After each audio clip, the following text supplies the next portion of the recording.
Hi everyone, it's Lindsay. Welcome back to another video. Today I'm going to be making a card with a new digital stamp set from Clair Stamps. Now today is a huge release over at Clair Stamps. There are 6 new digital stamp sets being released. I am using a stamp set that I designed called Pencil Me In.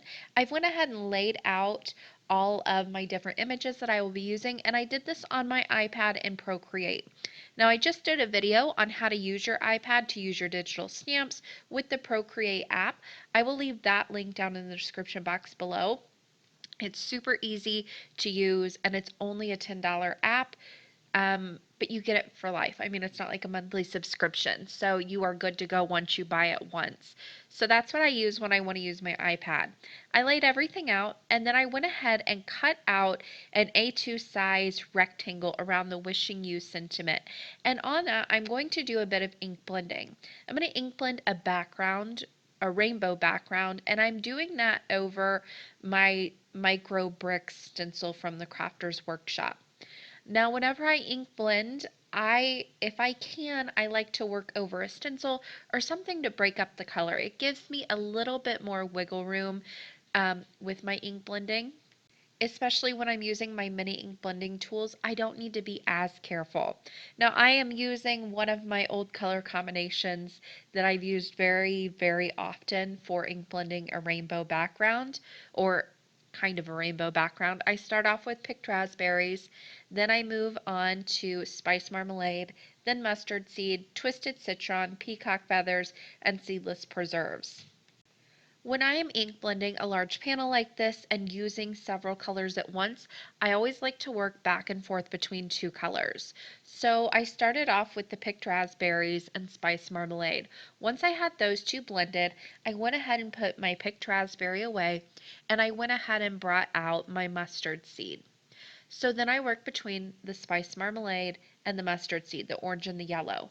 And I just keep repeating that process. Once I get the blend done, I'll go ahead and put the orange away and grab out the green and blend between the yellow and the green. Then I'll put my first color away, which is the yellow, and start blending between the green and the blue, or in this case, twisted citron and peacock feathers.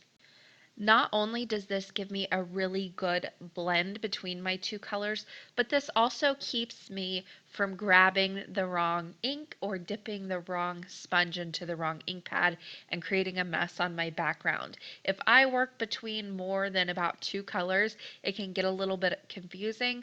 So I like to work between those 2 colors, maybe 3 if I'm feeling like I can handle that, but 2 is about what I found works for me.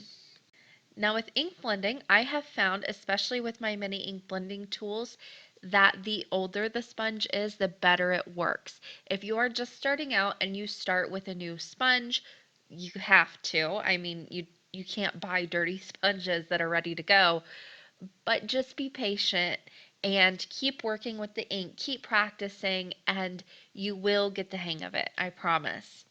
And if all else fails, ink blend over a stencil. It gives you a lot of wiggle room and it looks really great when you pull off and you have those colors broken up with white space. You can't see the mistakes as easily.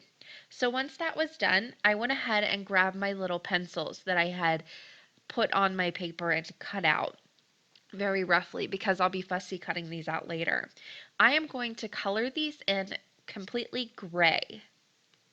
I am using 3 different colors of gray, and I'm starting with my darkest and putting that towards the top of the pencil. Then I'm coming in and blending that out with a lighter color. The markers I'm using are the art markers. These are a very cheap alcohol marker. They come in a pretty large set. You buy them on Amazon. I do have a review coming for these, I promise. We're just in the middle of a lot right now with our family.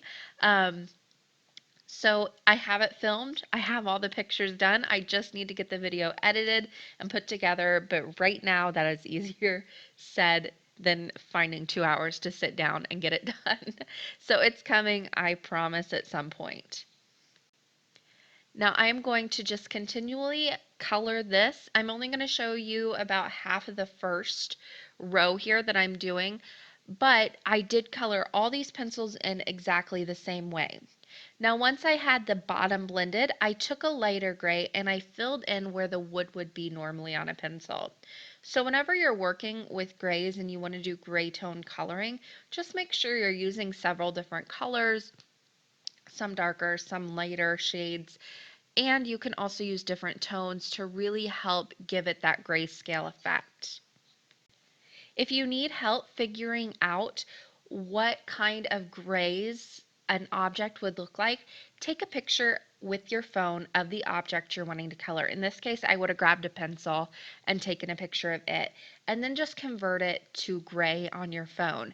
That's going to give you a better idea of what color grays the actual object would be, and that'll give you a good idea whenever you're coloring. Now I fussy cut out those pencils and then I'm going to pop them up on the top and bottom of that Wishing You panel that I did the ink blending. So I'm going to have that really bright colorful background and then these grayscale pencils popped up on top. I'm using some foam tape and I'm just lining it up with the edges. Now this is going to be a little bit longer than what I did my panel as. That's okay. So I just line up one side and then I'll take my scissors and I'll flip this panel over and just trim off the excess. Super simple and easy, and that way you know it's going to be long enough and you don't have to worry about cutting down your background panel. So that is the background. All I needed to do now was finish that sentiment. So I printed off the colorful day. Now to get this die cut correctly, I die cut out from a piece of cardstock, just leftover cardstock with the die I wanted to use. In this case, it was a flag banner. Take out that die and use that opening as a guide. Your die should pop right back into that once you get it lined up. Now, the thing is, if you cut it like this, you might not make it through both layers because you're cutting through essentially 2 layers of cardstock. So what I like to do is tape my die down, make sure it's in place, or just hold it down with your fingers. Use your scissors and just cut a slit along the side of that guide and then just peel it away from around the die. This is going to make sure that you can cut completely through the layers and it's not going to leave any funky ridges or indent your paper at all. So this was a little bit too long of a die, so I'm just going to do a little selective die cutting. I die cut one side, popped it back into my die, lined it up, and then die cut it again so it is the same width on each side of that sentiment. Then I just popped that sentiment up with a little bit of foam adhesive right underneath that Wishing You sentiment. Super simple. You could also do this completely the opposite as I did it, which might look a little bit better. Do the colorful day and print that out on the background, and then die cut the Wishing You and pop that up above it. Either way works. And then I matted that panel with a black cardstock mat and adhered it onto an A2 side folding card base that I'm using horizontally. I hope you guys enjoyed this video and a look at the new Pencil Me In digital stamp set from Clair Stamps. Head over to my blog where there's a blog hop happening today. There are prizes to be won, tons of inspiration. That's going to do it for me today. Thanks so much for watching and happy crafting, everyone.